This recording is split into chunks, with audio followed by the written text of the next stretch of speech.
Bonjour à tous et bienvenue dans cette nouvelle vidéo consacrée de nouveau à un nouvel unboxing. C'est le 7e de ma série de unboxing. Cette fois-ci aussi, c'est un envoi un peu particulier vu que je suis en partenariat avec le site lightech.com. Ils vendent aussi des cubes. Alors ils m'ont envoyé une série de cubes à tester pour eux et donner mes impressions sur ces cubes. Alors je ne sais pas du tout ce que ce paquet contient comme cube. On va le découvrir ensemble. Je vais ouvrir le paquet devant vous, voilà, et je vais vous faire découvrir quels sont les cubes qu'ils ont choisi de m'envoyer. Voilà. Alors, je vois qu'il y a un Pyraminx.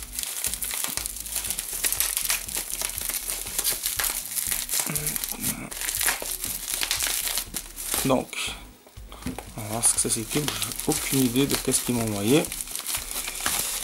Si j'arrive à les sortir de la boîte, ce sera beaucoup plus simple. Voilà.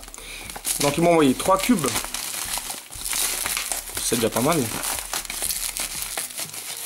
Alors, ils m'ont envoyé un Pyraminx. Alors, je ne sais pas lequel c'est celui-là. De quelle marque c'est. Bon, je vais me renseigner et vous donner de suite le nom de ce Pyraminx. Ça doit être un 4x4. Bon, d'accord, un 4x4 de chez je sais pas quoi. Mofang, bon, je sais pas. Je vais juste le sortir de la boîte. Voilà.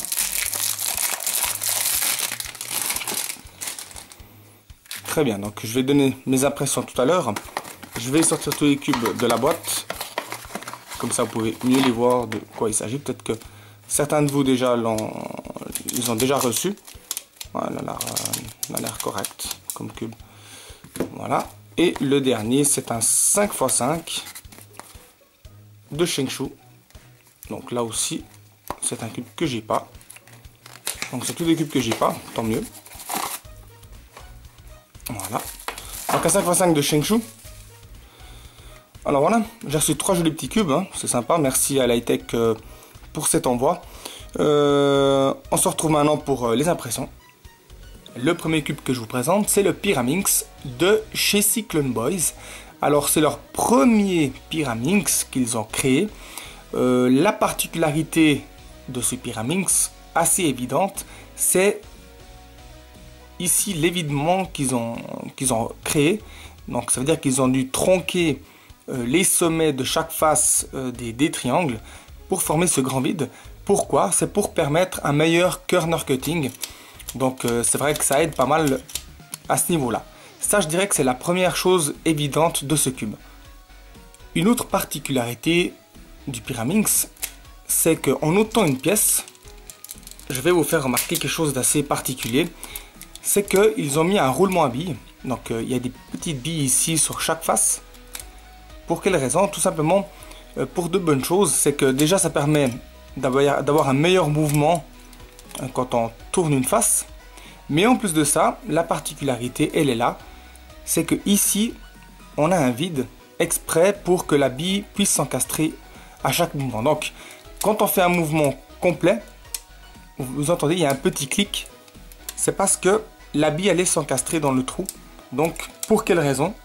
Bah, ça peut donner un petit signe de quand on a terminé le mouvement.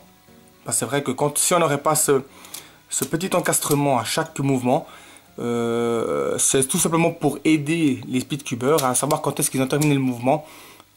C'est pas mal, je dirais que c'est une bonne chose. Un deuxième point positif du Cyclone Boys, c'est qu'ils sont déjà pré-lubrifiés. Et je veux dire que c'est pas trop mal parce que quand il les lubrifie déjà à l'usine, eh bien c'est une bonne chose vu qu'ils mettent le dosage, je dirais, assez idéal. Alors il n'y a pas trop de soucis à ce niveau-là. Les pièces tournent très bien. Les faces aussi tournent très bien. Ça glisse bien. Et puis ce petit effet de roulement et d'arrêt, je trouve que c'est pas trop mal non plus comme système. Voilà pour ce qui est du Cyclone Boys, le Pyraminx.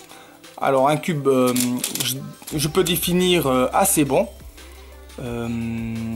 Pour du speed cubing aussi, à vous de le tester.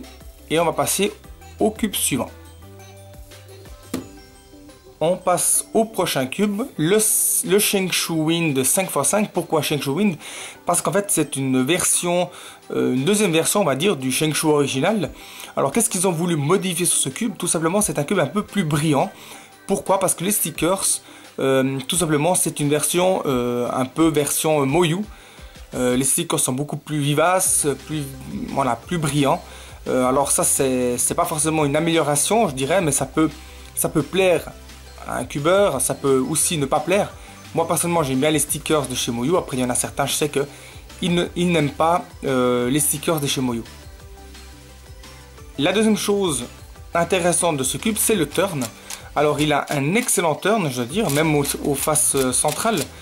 C'est clair que les faces supérieures ou les faces externes tournent beaucoup mieux que les faces internes, mais les faces internes quand même ne freinent pas, ce qui est une bonne chose parce qu'habituellement sur certains cubes d'une certaine dimension, celle externe tourne vraiment bien ou trop bien par rapport aux faces internes.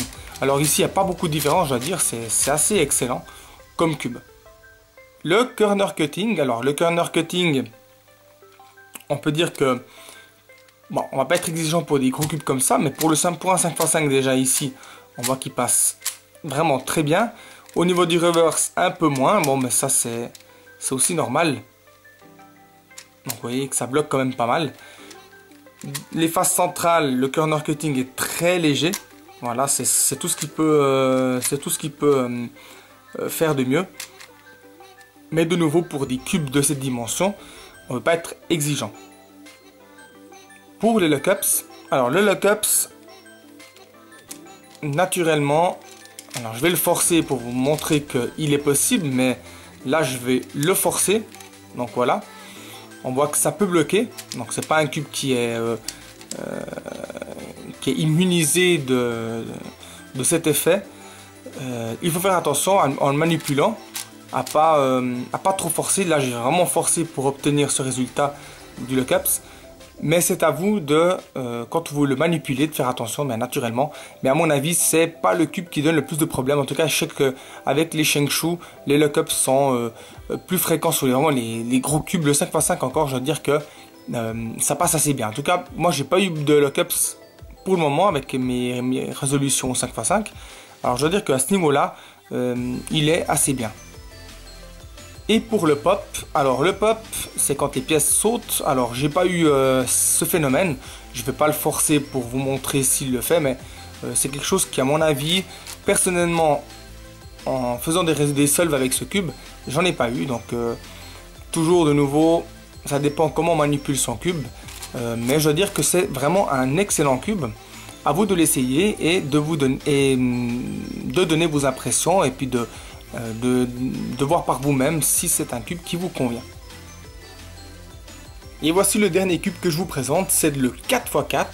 La dernière version de chez Ki'i, c'est le Ki'i Storm, ou on peut l'appeler le Ki'i Tempête, vu que c'est ce que ça veut dire. C'est la dernière version donc, du 4x4 de la série Ki'i Mofange. Alors c'est un cube aussi de vitesse. Il dispose d'une rotation qui est excellente. Alors il n'y a rien à dire sur la rotation. Elle est exceptionnelle. Même au centre, il n'y a vraiment pas de différence entre les faces centrales et les faces externes. Donc à ce niveau-là, on peut dire que c'est un excellent cube. Pour le corner cutting, donc pour un 4x4, assez bon. Comme vous pouvez le voir, voilà, il s'arrête plus ou moins par là. Au-delà de ça, il ne faut pas trop forcer. Les faces centrales sont assez bonnes, hein, je veux dire pour un 4x4 c'est pas mal aussi. Donc corner cutting, on va dire qu'il est vraiment pas mal. Pour le lock-ups, alors si on force, ça peut donner quand même, attendez, je vais essayer d'obtenir, voilà, un lock-ups. Alors j'ai pas trop forcé, hein, alors faut juste faire attention parce que alors les pièces elles partent, oulala, elles partent vraiment vite. Ça c'est le petit défaut de ce cube, mais bon j'ai quand même forcé. Autre chose, ce sont les pièces ici, elles s'enlèvent. Alors si vous voyez qu'elles se détachent, ça m'est arrivé donc en faisant quelques solves, que les pièces ici, alors je vais essayer d'en enlever un, peut-être pas celle-ci qui s'est détachée, mais je les ai recollées, vu que les têtes des pièces se ôtent de cette façon. Donc voilà. Alors là, ce que je vous conseille, c'est de mettre un peu de colle. De cette façon, vous êtes tranquille, ça va plus bouger. Alors je vous dis déjà que pendant un solve, eh bien, j'ai la pièce qui s'est fait, la malle. Alors c'est pas forcément l'idéal. Mais enfin bref, ça c'est, je dirais, un petit défaut de ce cube. J'aime pas trop quand les têtes des caps s'enlèvent. Mais bon, voilà. Donc ça c'est pour le lock-ups. Et puis ce petit détail, si jamais la pièce sort, eh ben, tout simplement un peu de colle assez résistante. Comme ça, ben, vous aurez plus le problème. Au niveau du pop, donc j'ai fait quelques sols avec ce cube. Je dois dire que il est bien. Donc il n'y a pas de pop qui s'est créé. Ça c'est naturellement, ça vient si vous faites beaucoup de solves. Voilà, donc il faut pas trop forcer. C'est un cube. Voilà, il faut aller mollo comme tous les cubes naturellement. Et puis c'est un cube assez fluide. Donc ça c'est son point fort, c'est vraiment la fluidité des faces. Il a vraiment un turn exceptionnel. Je pense que c'est une amélioration en fait de ses prédécesseurs de cette marque. Alors à tester, et puis je pense que ça peut être un excellent cube. Donc voilà, terminé cet unboxing, le 7e unboxing. J'espère que ces quelques impressions, ou mes impressions que j'ai pu vous donner sur ces 3 cubes, de Shiki, Shengshu et Cyclone Boys, peuvent vous aider à choisir votre cube si vous en avez besoin. Donc je dois dire que pour ces 3 cubes, ce sont vraiment d'excellents cubes. C'est peut-être pas les meilleurs, c'est peut-être pas les cubes les plus utilisés actuellement en compétition, etc. Mais c'est des cubes quand même qui valent la peine d'essayer. Et puis si vous cherchez des cubes plus fluides pour un 4x4, ben, celui-là il est bien. Si vous cherchez un cube, voilà, vous aimez bien les stickers un peu chummy, vous aimez bien la sensation du Shengshu, vous conseillez celui-ci. Pour le Cyclone Boys, si vous aimez bien un petit peu cette sensation de blocage qui permet lors de la résolution de vous arrêter quand la face est... Vous avez terminé le mouvement. Voilà, donc ça c'est un choix, c'est à vous de voir quel est le cube le plus idéal pour vous. Moi, c'est les impressions que j'ai vues, ce sont ce que moi j'ai pu remarquer sur ces cubes. Maintenant, à vous de les essayer et puis de vous convaincre si ce sont des cubes excellents pour vos solves, pour vos compétitions. Donc voilà, j'ai terminé cet unboxing, j'espère que cette vidéo vous a plu et puis je vous dis à bientôt pour une prochaine. Salut!